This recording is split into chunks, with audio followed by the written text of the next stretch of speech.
এবার বিনা ভিসাতেই বিশ্বের 40টি দেশে ভ্রমণের সুযোগ পাবেন বাংলাদেশিরা। যুক্তরাষ্ট্র ভিত্তিক সংস্থা দ্য হ্যান্ডলি পাসপোর্ট ইন্ডেক্সে এসেছে বড় রদবদল। শক্তিশালী পাসপোর্ট এডিটি নিরিখে বাংলাদেশের অবস্থান এখন 97তম, যেখানে গত জানুয়ারিতেও বাংলাদেশের অবস্থান ছিল 101তম। আর সেই সুযোগে বাংলাদেশের পাসপোর্টধারী ব্যক্তিরা এখন আগাম ভিসা ছাড়াই ভ্রমণ করতে পারবেন বিশ্বের 40টি দেশ ও অঞ্চলে। যে তালিকায় উঠে এসেছে প্রশান্ত মহাসাগরীয় এবং ক্যারিবীয় অঞ্চলের কয়েকটি ছোট দ্বীপ দেশও। তবে কোনো চিন্তা এবং ভিসা ছাড়াই একজন বাংলাদেশী নাগরিক হিসেবে বিশ্বের আর কোন কোন দেশে যেতে পারবেন তাই জানাবো আজকের এই ভিডিওতে। তো চলুন শুরু করা যাক। বিদেশ যাওয়ার প্রসঙ্গে যে ব্যাপারটি অনেক ট্রাভেলারকে বেশি চিন্তিত করে তোলে সেটি হচ্ছে ভিসা প্রক্রিয়া। তবে এ নিয়ে তেমন কোনো দুশ্চিন্তা নেই। বিশ্বের সবচেয়ে শক্তিশালী পাসপোর্টধারী দেশ জাপান। এই দেশের পাসপোর্টধারী ব্যক্তিরা বিশ্বের 193টি দেশের ভিসামুক্ত প্রবেশাধিকার মেলে। এছাড়া সিঙ্গাপুর ও দক্ষিণ কোরিয়ার পাসপোর্ট যাদের আছে তারা 192টি দেশে ভিসামুক্ত প্রবেশাধিকারের সুযোগ পান। অন্যদিকে জার্মানি ও স্পেনের নাগরিকরা বিশ্বের 190টি দেশে যেতে পারেন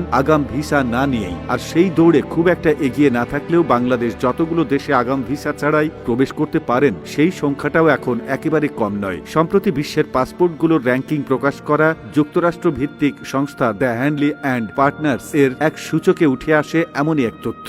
বিশ্বে ভিসামুক্ত চলাচল স্বাধীনতার উপর গবেষণা করে প্রতি বছর এই সূচক প্রকাশ করে তারা, যেখানে বলা হয় বাংলাদেশের পাসপোর্টধারী ব্যক্তিরা এখন আগাম ভিসা ছাড়া বিশ্বের 40টি দেশ ও অঞ্চলে ভ্রমণ করতে পারেন। এ তালিকায় 6টি এশিয়ার দেশ রয়েছে। এছাড়া আছে আমেরিকার 1টি, আফ্রিকার 15টি, ক্যারিবিয়ার 11টি ও ওশেনিয়ার 7টি দেশ ও অঞ্চল। এর মধ্যে কিছু দেশ ও অঞ্চল যেগুলো এক তারকা চিহ্নিত সেগুলোতে অন্য অ্যারাইভাল বা বিমানবন্দর